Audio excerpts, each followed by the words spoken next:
उत्तर प्रदेश लोक सेवा आयोग के पीसीएस प्री और आरओ एग्जाम 2 दिन कराने के फैसले के खिलाफ छात्रों का आंदोलन 2 दिनों से लगातार जारी है और इसी मुद्दे पर अब सियासत भी काफी तेज हो गई है।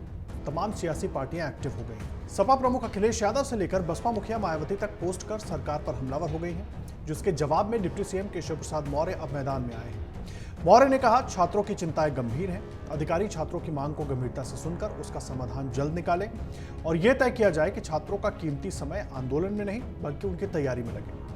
आगे की रिपोर्ट में हम आपको बताएंगे कि किस राजनेता ने क्या कुछ कहा, लेकिन उससे पहले जान लीजिए कि पूरा मामला क्या है और इस पर छात्रों का आखिर कहना क्या है। दरअसल उत्तर प्रदेश लोक सेवा आयोग ने पीसीएस 2024 प्रारंभिक और आरओ 2024 प्रारंभिक परीक्षा को 2 दिन में कराने का निर्णय लिया। प्रतियोगी छात्र इसी निर्णय का विरोध कर रहे हैं। सोमवार की सुबह बड़ी संख्या में छात्र आयोग के बाहर धरने पर बैठ गए। वो 2 के बजाय परीक्षा 1 दिन में कराने की मांग कर रहे हैं। प्रतियोगी छात्रों की भारी संख्या को देखते हुए मौके पर पुलिस, पीएससी के साथ आरएएफ के जवानों को भी तैनात किया गया। आयोग जाने वाले रास्ते को ब्लॉक करके आवागमन रोक दिया गया। वहीं छात्र बैरिकेडिंग तोड़कर आगे बढ़ गए। लोक सेवा आयोग की पीसीएस प्रारंभिक परीक्षा 7 और 8 दिसंबर, साथ ही आरओ प्रारंभिक परीक्षा 22 और 23 दिसंबर को प्रस्तावित है। इस 2 दिवसीय परीक्षा के निर्णय और नॉर्मलाइजेशन लागू करने के विरोध में छात्र आंदोलन कर रहे हैं। प्रदर्शनकारी छात्रों ने कहा कि जब तक आयोग 1 दिन में परीक्षा कराने का नोटिस नहीं निकालता, तब तक उनका आंदोलन जारी रहेगा। सुनिए छात्रों की मांगे क्या है। मैंने पिछली बार पीसीएस का एग्जाम दिया था, मेरा 2 नंबर से रुका था और उस 1 साल में मैं सोची कि 2 नंबर मेहनत करके 2 नंबर अचीव कर लूंगी। अगर इस बार पेपर नहीं हुआ, नॉर्मलाइजेशन हुआ, तो मैं अपने आप को, ये सारे जो बच्चे छात्र छात्राएं हैं, वो अपने आप को भाग्यवादी मान चुके होंगे और मुझे भाग्यवादी नहीं बनना है। जो यहाँ पे है वो सारे कर्म पे विश्वास करते हैं।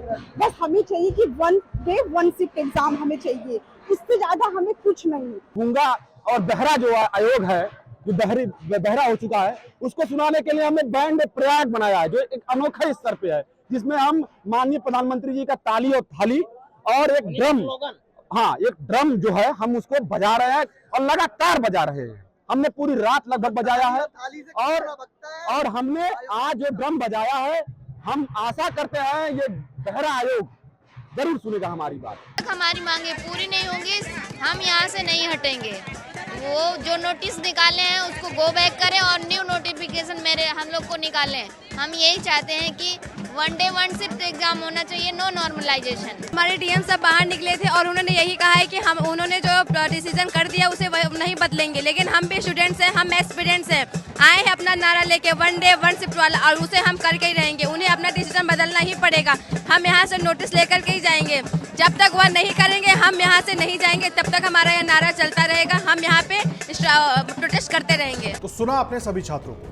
सभी का कहना है कि जब तक आयोग 1 दिन में परीक्षा कराने का नोटिस नहीं निकालता है, तब तक उनका आंदोलन जारी रहेगा। अब बात कर लेते हैं कि इसको कैसे सियासी रंग देने में राजनेता लगे हुए हैं। दरअसल छात्रों का विरोध प्रदर्शन जैसे ही उग्र हुआ, वैसे ही इसे शांत कराने के लिए यूपी पुलिस को लाठी का सहारा लेना पड़ा। छात्रों पर हुए लाठीचार्ज को लेकर सपा प्रमुख अखिलेश यादव मैदान में कूद पड़े। वो लगातार छात्रों के बहाने बीजेपी को घेरने में जुट गए। सपा अध्यक्ष अखिलेश यादव ने लाठीचार्ज को निंदनीय बताते हुए बीजेपी सरकार को घेरा। अखिलेश यादव ने सोशल मीडिया प्लेटफॉर्म एक्स पर पोस्ट करते हुए लिखा कि युवा कहे आज का नहीं चाहिए भाजपा। उन्होंने लिखा कि युवा विरोधी बीजेपी का छात्राओं और छात्रों पर लाठीचार्ज बेहद निंदनीय काम है। इलाहाबाद में यूपी पीएससी में धांधली को रोकने के लिए अभ्यर्थियों ने जब मांग बुलंद की तो भ्रष्ट बीजेपी सरकार हिंसक हो उठी। हम फिर दोहराते हैं, नौकरी बीजेपी के एजेंडे में है ही नहीं, हम युवाओं के साथ हैं। अगले पोस्ट में अखिलेश यादव ने कहा कि बीजेपी के एजेंडे में सिर्फ चुनाव है और बीजेपी राज में अभ्यर्थियों के हिस्से में आया सिर्फ तनाव है। उन्होंने आगे लिखा, चुनाव तो पूरे देश में एक साथ करवा सकते हैं, लेकिन प्रदेश में एक साथ परीक्षा नहीं करवा सकते। उनका कहना है कि बीजेपी के ढोंग का भांडाफोड़ हो गया है। सपा अध्यक्ष ने कहा कि छात्र बीजेपी को पसंद नहीं कर रहे हैं और ऐसे ही उन्होंने कई पोस्ट कर डाले। तो वहीं इस पर मायावती ने भी सरकार को जमकर घेरा।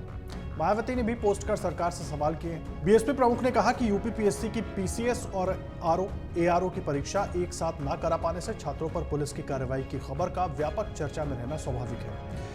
सवाल उठाया कि क्या यूपी के पास एक समय में परीक्षा करने की बुनियादी सुविधाओं का इतना अभाव है कि पीसीएस जैसी प्रमुख परीक्षा 2 दिन में करानी पड़ रही है।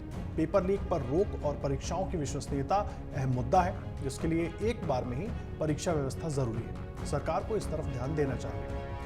वहीं अधिकारी धरने पर बैठे प्रतियोगी छात्रों को समझाने बुझाने का प्रयास कर रहे हैं। डीएम रविंद्र कुमार और सीपी तरुण गाबा आयोग पहुंचे। अधिकारियों ने अभ्यर्थियों से धरना स्थल पर प्रदर्शन के लिए जाने का अनुरोध किया, लेकिन अभ्यर्थी लोक सेवा आयोग के सामने से हटने को तैयार नहीं है। अभ्यर्थियों का कहना है कि जब तक उनकी मांगें पूरी नहीं होती वो पीछे नहीं हटेंगे। अभ्यर्थियों की मांग है कि पीसीएस 2024 की प्री परीक्षा और आरओ की परीक्षा एक दिन में करवाई जाए। इसी बीच केशव प्रसाद मौर्य का भी बड़ा बयान आया। डिप्टी सीएम ने सोशल मीडिया पर पोस्ट करते हुए कहा कि यूपी पीसीएस परीक्षा में एक से ज्यादा दिन का समय प्राइवेट संस्थानों को सेंटर बनाने और मानक प्रक्रिया को लेकर छात्रों ने जो चिंताएं जाहिर की हैं वो महत्वपूर्ण है। छात्र चाहते हैं कि एग्जाम बिना किसी धांधली के पारदर्शी तरीके से हो, जिससे उनकी मेहनत का फल मिले और भविष्य सुरक्षित रहे। छात्रों की मांगों को अधिकारी गंभीरता से सुने और इसका समाधान निकालें। वहीं डिप्टी सीएम ने आगे लिखा कि यह सुनिश्चित करें कि छात्रों का कीमती समय आंदोलन में नहीं बल्कि उनकी तैयारी में लगे। न्यायालय में लंबित मामलों का भी शीघ्र समाधान निकाला जाए ताकि किसी छात्र का भविष्य अंधकार में न रहे। मुख्यमंत्री योगी आदित्यनाथ की अगुवाई में बीजेपी सरकार ने 2017 से भर्ती माफियाओं के खिलाफ सख्त कदम उठाकर निष्पक्ष भर्ती प्रक्रिया की मिसाल पेश की है। लगभग 7 लाख युवाओं को नियुक्ति पत्र देकर सरकार ने अपनी दृढ़ इच्छा शक्ति का परिचय दिया है। वहीं इस पूरे मामले पर लोक सेवा आयोग का क्या कहना है? देखिए, आयोग का कहना है कि उसके पास सीमित केंद्र हैं। केवल 41 जिलों में सरकारी स्कूलों में एग्जाम करवाए जा सकते हैं। परीक्षाओं को नकल विहीन और छात्रों के भविष्य को देखते हुए परीक्षाएं केवल उन केंद्रों पर करवाई जा रही है जहां किसी भी प्रकार की गड़बड़ियों की कोई संभावना नहीं है। पूर्व में दूर दराज के परीक्षा केंद्रों में कई प्रकार की गड़बड़ियां संज्ञान में आई हैं, जिसे खत्म करने के लिए इन केंद्रों को हटाया गया है। अगर आप ये वीडियो YouTube पर देख रहे हैं तो हमारे चैनल को सब्सक्राइब कर बेल आइकन दबाएं और Facebook पर देख रहे हैं तो हमारे पेज को लाइक करें। 8 मिलियन प्लस सब्सक्राइबर, आपके इस भरोसे के लिए बहुत धन्यवाद।